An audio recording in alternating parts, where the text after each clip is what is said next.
అందరికీ నమస్కారం. పోతన భాగవతం ప్రహ్లాద చరిత్ర నుంచి పద్య పంచకం వినిపిస్తున్నవారు బాలసుబ్రహ్మణ్యం కలవలపల్లి. గురువుల దగ్గర నుంచి వచ్చిన ప్రహ్లాదుడు తండ్రితో సంభాషిస్తున్నాడు.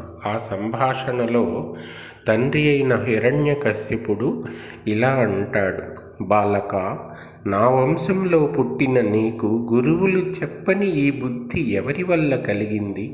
వారెవరో నాకు ముందుగా చెప్పు అని అడిగితే ప్రహ్లాదుడు ఇలా చెప్తున్నాడు: అచ్చపు చీకటింబడి గృహవ్రతులై విషయ ప్రవిష్టులై చచ్చుచు పుట్టుచున్ మరల చెర్విత చర్వణులైన వారికిన్ చెచ్చెర పుట్టునే. పరులు చెప్పిననైన నిజేచ్ఛనైన ఏమిచ్చిననైన కానలకు నేగిననైన హరి ప్రబోధముల్.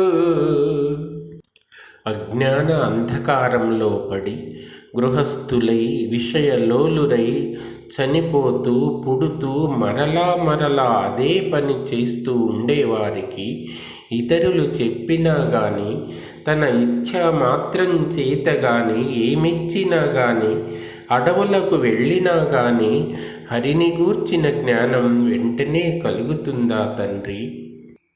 కానని వాని నూతగొని కానని వాడు విశిష్ట వస్తువుల్ కానని భంగి కర్మములుగై కొని కొందరు కర్మబద్ధులై కానరు. విష్ణున్ కొందరట కందురు అకించన వైష్ణవాంఘ్రి సంస్థానరజోభిషిక్తులగు సంహృత కర్ములు దానవేశ్వరా.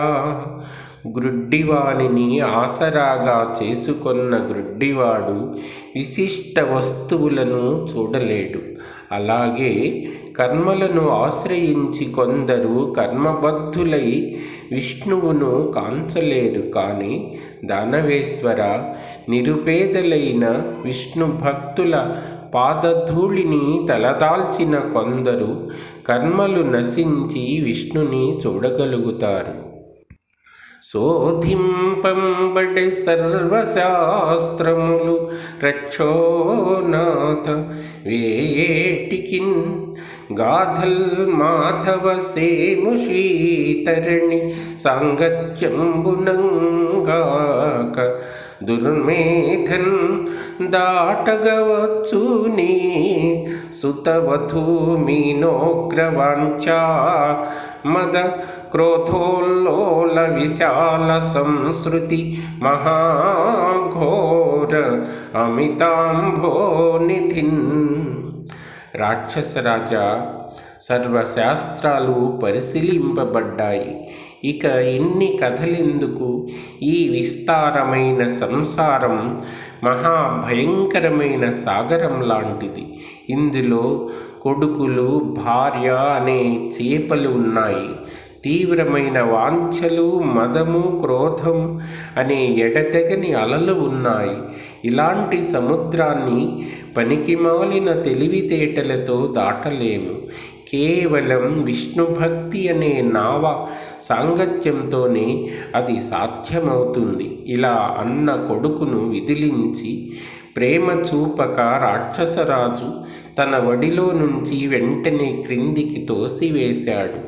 ఆపలేని కోపంతో మంటలెగజిమ్మే వేడి చూపులతో మంత్రులను చూసి ఇలా అన్నాడు హిరణ్యకశిపుడు: క్రోడంబై పిన తండ్రి చంపెనని తా క్రోధించి చిత్తంబులో విడంచేయడు.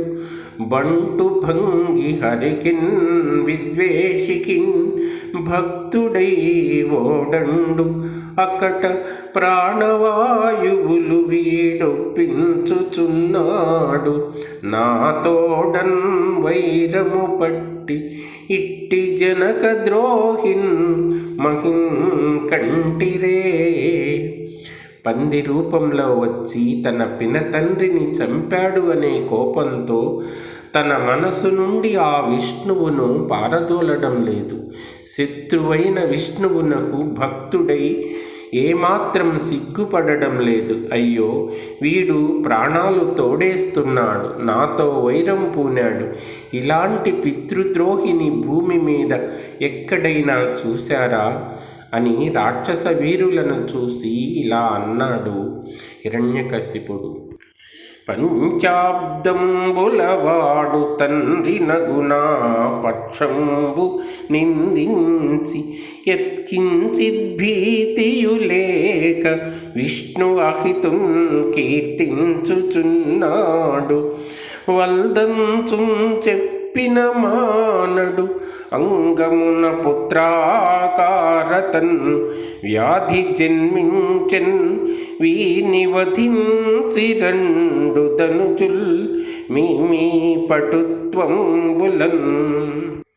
5 ఏళ్లవాడు వీడు. తండ్రినైన నా పక్షాన్ని నిందించి ఏమాత్రం భయం లేక శత్రువైన విష్ణువును పొగుడుతున్నాడు.